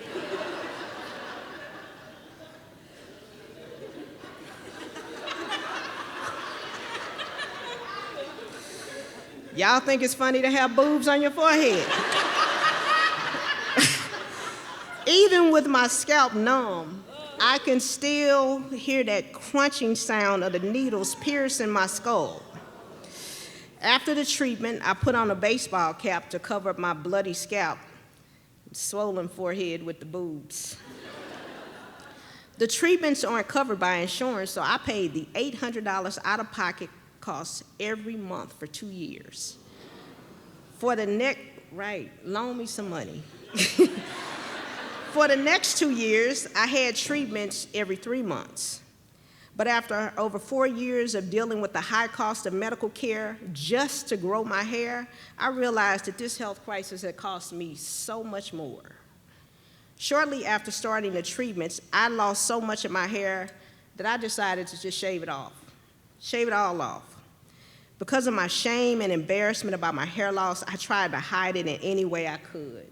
I wore hats, scarves, I had custom wigs made. It helped that 6 months after my diagnosis, the pandemic forced us to shelter in place, so I didn't have to leave the house. I wore hats or wigs on every Zoom call, though, feeling completely self-conscious. Before the pandemic, I was always stressed out about having to cover my head to attend professional or social events. Every decision about where I could go or how I should dress centered around my hair loss. Figuring out how to hide my hair loss had become another full-time job. I know it sounds shallow and inconsequential when you think about it, but for me, like many women, hair is a huge part of my identity. This is especially true for Black women. While natural hairstyles have become normalized for Black women, they're still the mainstream images of beauty that make you question if you can be beautiful without shoulder-length straightened hair. This was my internal battle. The hair loss started to define who I believed I was, or rather, who I wasn't. I wasn't attractive enough. I wasn't looking feminine enough. I wasn't good enough. I just wasn't right. My attempts to cover up the hair loss only reinforced my beliefs and caused me to retreat further into hiding. Outwardly, I was still my typical optimistic, upbeat self. Inwardly, I was an emotional wreck. Once the world started opening back up and we were able to resume some semblance of our normal routines, I was terrified. While everyone was trying to get back to normal, my new normal had become avoiding contact with people. I felt I had to preempt the curious looks people gave me by explaining what was going on with my hair. Although my hair was slowly growing back, I still had bald patches, so I passed on invitations to personal and professional activities. Even as I smiled and went through the motions with the people I did see, I felt completely unseen. They were talking to the pre-LPP diagnosis Rhonda, but now I was mentally and emotionally in a completely different space. Like many women who experience hair loss, I suffered in silence, wondering, what am I supposed to learn from this? That's when I accidentally came across a childhood photo of myself. I was around 6 years old, and it was a photo from picture day at school.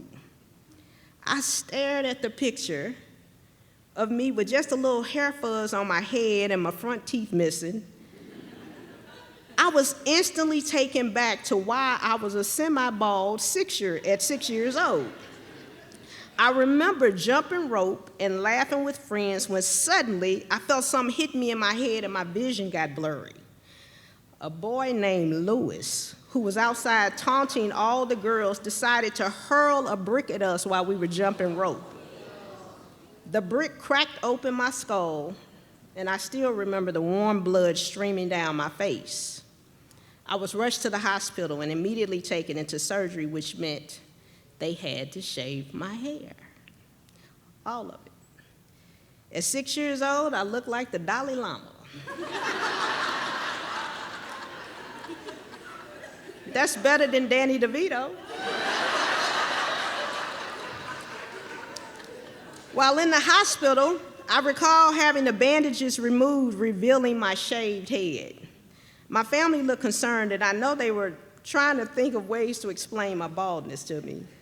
They were probably worried about people teasing me, But I was an innocent 6-year-old. I wasn't thinking about what other people would think of me. I just wanted to go back to school and play with my friends.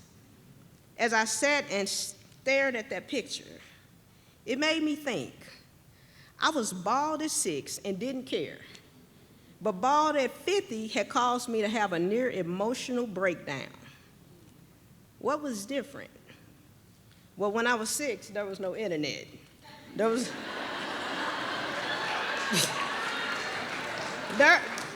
no keyboard trolls, no Twitter thugs, no social media bullies. As I got older, something changed. My innocence and intrinsic validation were replaced by what I like to call FOPO, fear of other people's opinions. Despite my achievements and what seemed like confidence when I interacted with people, the older I got and the more hair I lost, the more concerned I was with what other people thought of me. Seeing that picture of 6-year-old me jolted me out of my prison of self-pity. It reminded me that on the inside, I was still that same beautiful, fun-loving, confident little girl. The only thing that had changed was that I was allowing FOPO to determine who I am and how I felt about myself. So 2024, I didn't get any treatments for my hair loss. However, this past July, after 18 months of no PRP, no steroid shots, I had a stress-induced setback and decided to get another round of treatment. But this time, it was different. I still had to grit my teeth and curse to tolerate the pain, but I'm no longer hiding in shame to avoid being judged. I had to let go of FOPO. Not because my hair is growing, but because I've decided to love and accept myself, even if it doesn't.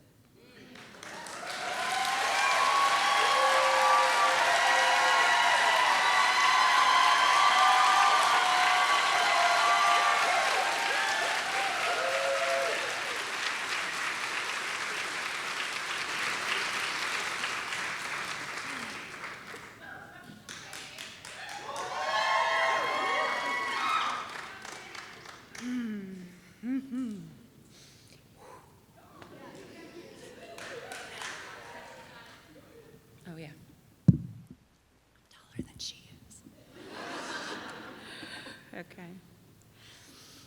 A month can seem so fast unless you're going to trauma camp.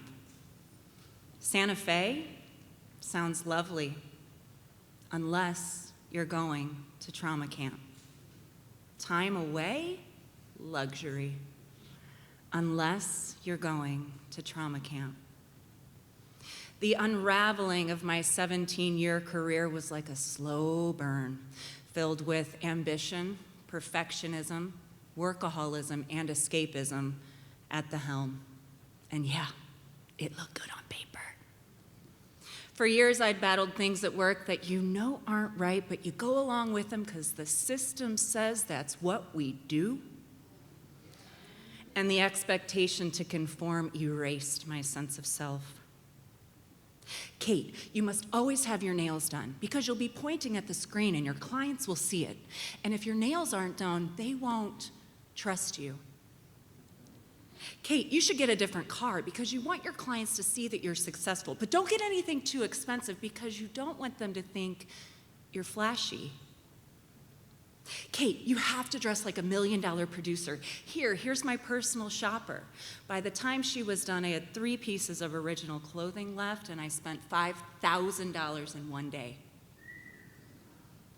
Kate, I know, you just have to roll with it.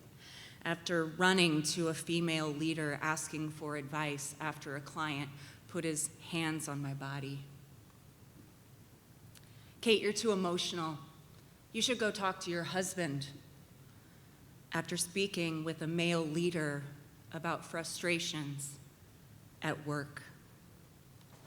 I can tell you countless stories of gaslighting and dismissal, but it wasn't until my female assistant verbally assaulted me in my office followed by a disturbing response from the company that left me feeling alone and betrayed and most certainly aware I'm a number.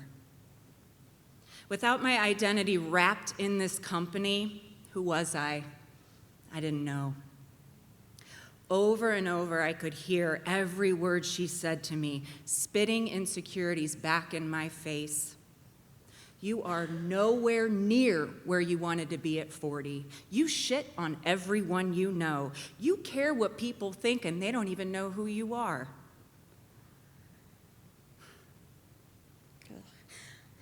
I feel sorry that Marley and Cooper have you as a mother. 10 minutes of that, and yeah, I stood and took it. I stood and took it because I had zero tools or strategies for that kind of thing, and she only stopped because I broke down crying.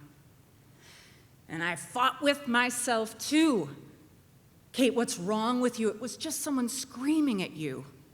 Kate, why can't you get over it? They got it wrong. Kate, practice gratitude. Over and over for 3 years. And during that 3-year period, I rarely slept for more than 3 hours. Each morning, my heart waking me up 165 beats per minute. That is the equivalent of running the last leg of a race. But my heart waking me up so that my mind could tell me everything I was doing wrong, how I would never be the same. You're not good enough. It will fall apart. You are trapped, and you will never get out. And leaving for work was torture, putting on a dress and a smile like it was a uniform. And I could not do it alone. My best friend Laura prayed me into my office every single day. And I cried knowing that flashbacks were waiting for me, so I armed myself with some napkins and a makeup bag and the affirmation, just for today, over and over for 3 years. And it took quite a toll. I developed complex PTSD and an anxiety disorder, ultimately causing clinical burnout and a darkness I never knew existed. And I don't know what I was more afraid of, going to treatment for 31 days or not getting better. Because if this didn't work, then what? Going to Santa Fe wasn't one thing. Going to Santa Fe was everything. After 3 years and 14 medications, my doctor said, Kate, I prescribe you a new career. She told me I would never heal without a real break. My husband, Eric, and Laura knew it too, and they pushed. But how could I leave? Eric was already carrying the weight. Marley and Cooper were just 10. Even telling them I could barely meet their eyes, we explained it was not about them. They'd done nothing wrong. It was about me getting well. And we cried and we held each other. And they said, Mama, we know you've been sad. Sometimes you just know when to wave the white flag. I refused to fly to Santa Fe and instead demanded that Eric and Laura drive because a flight was way too fast. And during that 15-hour drive, I felt extreme panic most of the time, trying to figure out ways to get back home. In between moments of panic, as a perfectionist, I gave myself a project. I decided to write a note for every day that I would be away, 31 notes for my kids and Eric, a note and a song to open every day and a song to listen to on the way to 5th grade. While I was away, Eric took a video of them opening the cards and made a montage for me so when I got home I could watch it. Thank you.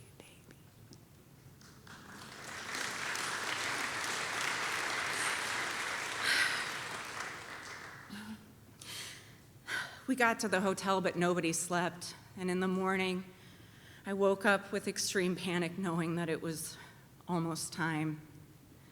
I threw everything out of my suitcase. I threw my clothes on the floor. I threw books against the wall. I screamed. I threatened divorce. I was really scared. I threw everything out, and only then did I realize I forgot to pack my eyelash curler.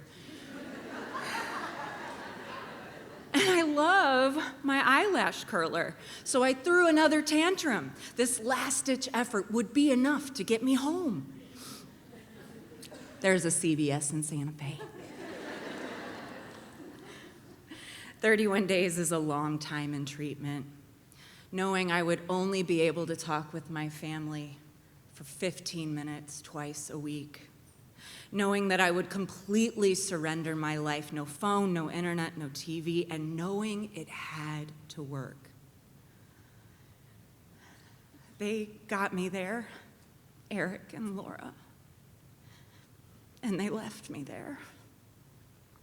And I remember watching them walk away from me, getting further and further away, just hoping they'd turn around and see me and come get me. But they had to go, and I had to stay.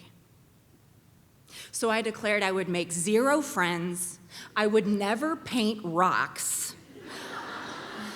I hated yoga anyway. I declared I would not enjoy the mountains. I would not look for the good. I would not learn, and I would not get better. But there's something to be said about a community of people who just get it. Santa Fe was a community of people from the ages of 18 to 72 who got it. 40 of us seeking recovery from PTSD, and there was no need to justify or explain or perform or fake.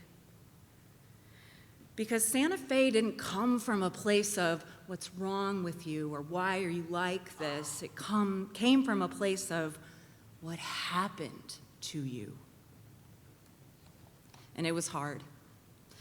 Doing the work is really hard. It forced me to see and to feel and hurt and forgive and accept. I hated it and I loved it at the same time. I missed my family and I was glad I was there at the same time. I took 1 step forward and 3 steps back at the same time. But I dug deep and I got honest and I began to notice. For 3 years, I believed I was trapped, golden handcuffs, shackled by an industry, believing if I didn't push through, our family would be left with nothing. Until Susan Carter.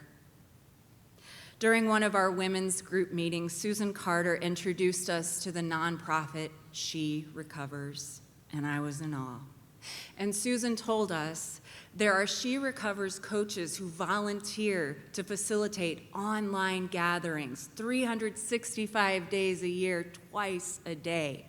And there are She Recovers coaches who are hired by the community for one-on-one coaching. I have a background in coaching, and I feel my best as a coach. And I can still feel the way I felt. I felt it all over my body, and that's when I knew I wasn't trapped at all. And Susan saw the shift and the tears pouring from my eyes. She leaned in and looked at me and said, "What's going on, sugar?" And I replied and I said, "Susan, I know why God sent me to Santa Fe for this moment, right here." A belief system shattered in one moment. In one moment, those beliefs of stuckness and powerlessness were broken. I was at trauma camp for 31 days, and here's what I learned. I learned I wasn't a bad person becoming a good person. I was a sick person getting well.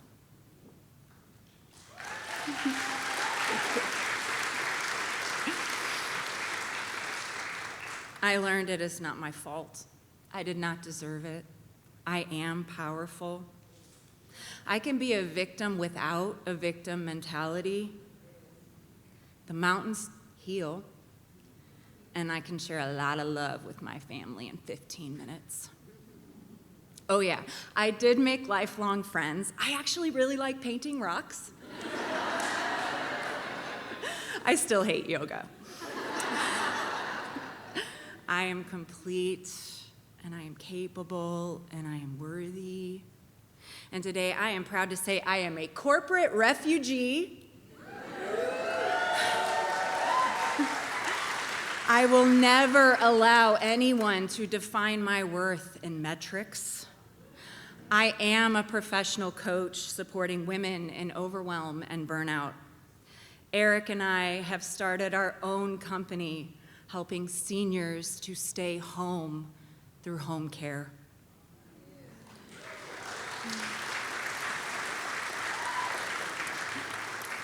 I am a designated She Recovers coach. I reunited with my eyelash curler. I sold every piece of clothing I bought that day, and I haven't had my nails done since August 2023.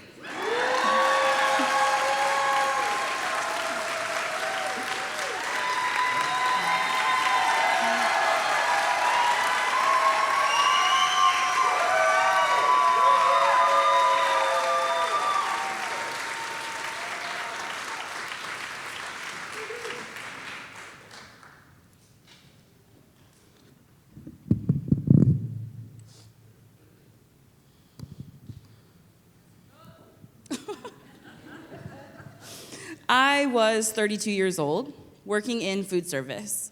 From Red Lobster and Ruth's Chris to local fine dining and fast casual, I had done it all, and to be honest, I was tired. It felt normal to me at the time, who wouldn't be tired after a decade of waiting tables. But when I looked around me, I saw my coworkers functioning just fine, while I barely could hold it together. Coworkers with second jobs, kids, and whole families were happy and functioning, while I was outside in my car taking shots of Fireball when my section was empty. You can laugh, it's fine. They're inside laughing with each other, making plans to go out after work, and I'm in the bathroom trying to figure out how I'm gonna make it another 3 hours through my shift. Here's a hint, it was another 2 shots of Fireball. It's crazy. The other servers spent their time in between tables bonding with each other, making lifelong friendships, while I naively believed the kitchen staff for sure and most definitely included my husband. And I didn't care how many times I had to be burned to find him, how many lies I had to believe, how many secret girlfriends I had to uncover. I was the server that they warned new hires about. Emotional, sensitive, has an extreme justice complex, uncaring, selfish, and weird. Stay away from her. I felt like a strange and striped pony among 1,000 fell horses. That wasn't how I felt about myself, but it was definitely the reputation I had earned. And even I could see why they felt that way. I was emotional. I could not handle it if decisions were unfair, which in a restaurant they usually are. I would have emotional explosions about situations and then expect everyone to treat me the same the next day. I was naive and unrealistic. And this was after years of therapy with multiple therapists. I was struggling no matter how hard I tried, no matter how much I learned. I was struggling at work, struggling with relationships, struggling to keep myself fed, struggling to keep my house clean and my bills paid. I was near my breaking point. I couldn't maintain even owning a car anymore. One day on the way to work, I just pulled over, I got out of my car, walked the rest of the way to work, and I never saw that car ever again. Never, ever again. I don't know what happened to that car.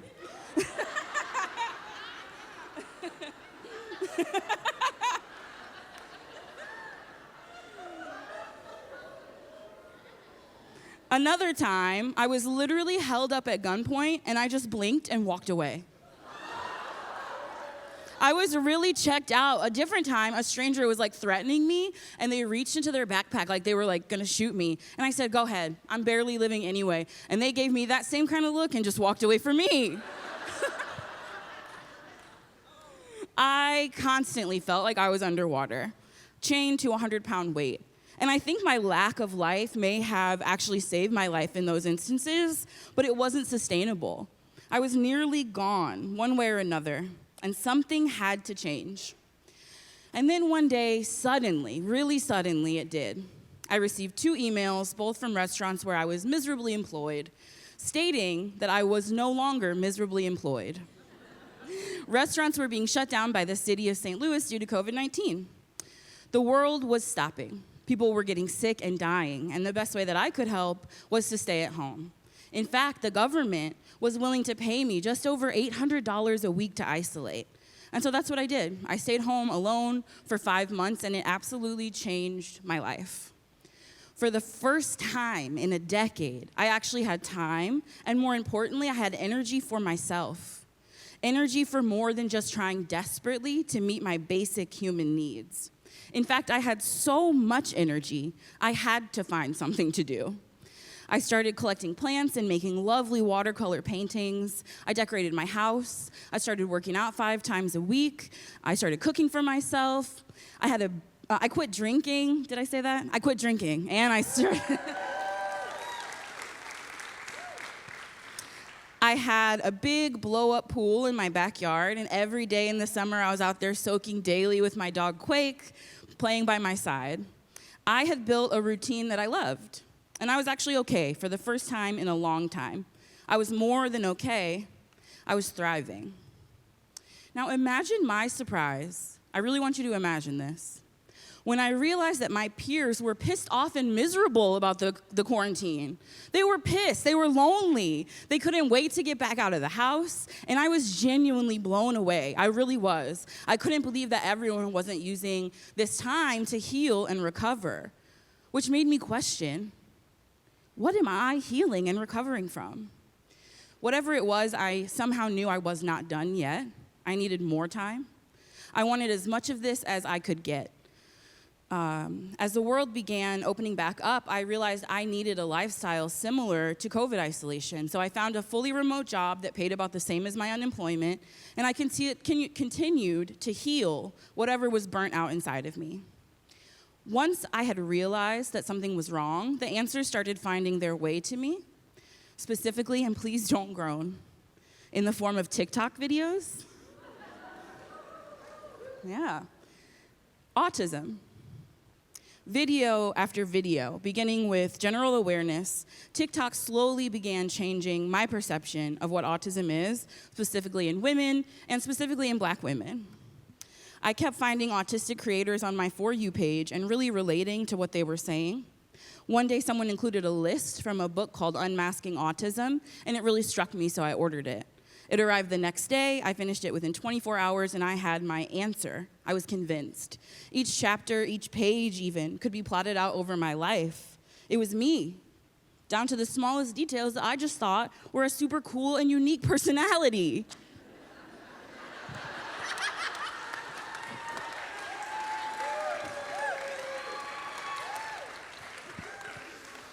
The inability to recognize faces, chewing my fingers until they bled, swaying in place, repeating words or sounds that feel good, consuming the same media over and over and over. One summer when I was a kid, I watched a VHS of Save the Last Dance every single night. And I can quote it for you at the after party if you want. Consuming the same meals over and over and over. If you show a picture of me to anyone at the Foundry, they'll say, "Oh, Jessica." Being at higher risk of addiction, higher risk of insecure attachment, the busboys, the kitchen staff, neglecting my health until it became impossible to ignore, happiest at home, super high pain tolerance, ignoring or suppressing my emotions until they bubble up and explode, and doing extreme research before going somewhere new. This wasn't just kind of me. It was me. And autistically enough, it became my obsession. I had to know everything there was to know about autism. I read the books, you get it. I read the books. the articles. I watched every video I could find. I started seeing autism everywhere I looked. I started noticing that the friends I had kept over the years had autistic traits themselves. I would Google a random trait about myself and autism and get a crazy hit every time. What are some hobbies of autistic adults, I asked Google. Long-form improv. A hobby I engage in at least 3 times a week was one of the top results. After over a year of this, I had learned that self-determination, like diagnosing yourself, was okay, accepted, but I realized that it wasn't enough for me. My mind could not rest until someone qualified told me to my face that I was autistic, not just my friends ribbing me. So I got diagnosed, and I've read that it's pretty hard to get diagnosed with autism, but for me it was easy enough, if that tells you anything. I took some tests, I talked with a guy who learned about this stuff, and I got my report. Nothing changed in my life. I didn't file it anywhere or request any official accommodations, but I did get some peace of mind. I wasn't attention-seeking for thinking I was autistic, and I had never been any of the things that people had called me. Emotional, sensitive, has a justice complex, uncaring, selfish, or weird. Or maybe it was that I had been all of those things, but I just had a better reason than everyone thought. Maybe it was that I had never been just those things. I could finally accept that I'm a complex person who really struggles. I'm not weak or broken, I'm just a little bit different. I'm not a strange, striped pony, I'm just a regular zebra.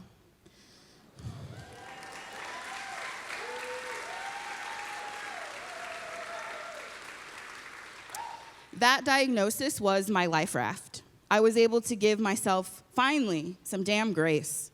That grace has come in many forms, and to be honest, it's also radically changed my life. I used to believe that I was simply an angry person, a critical person, a broken person. But I just needed to accommodate myself and take my own needs seriously. As someone who was diagnosed so late into adulthood, that doesn't come naturally or easily, but here's what it looks like for me. I live in the bottom half of a duplex with my sister living right upstairs. I work remotely doing part-time administrative assistant work. No more food service and during environments that were destructive to me and masking my autism for cash. This leaves me the energy to have the highly social hobby I mentioned earlier, long-form improvisation. I've been able to do that for over 3 years now, making a mark on the local scene by founding the first all-black improv team in the community, some black people, which is a very autistic name, if you think about it, some black people, and winning a yearly competition with that team. I'm also able to supplement my income by coaching improv teams. I get paid real American dollars to talk about my special interests, which is awesome. I've been able to understand and heal my insecure attachment, and I now have a partner, Micah, who accepts me, my diagnosis, and all that comes with it. He never forces me to be anything that I'm not, and that makes everything a lot easier.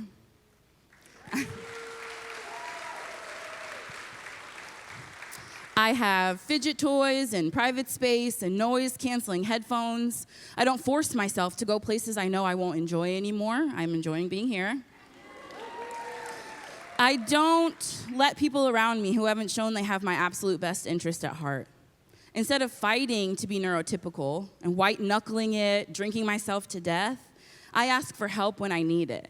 I embrace my capabilities. And when I look back at the me that was undiagnosed for so long, I feel sad for them. I wish they had everything that I have today. But more than anything, I'm so grateful to that person. That person did the work that got me here today, standing in front of you all. Autistic, proud, and doing pretty damn okay.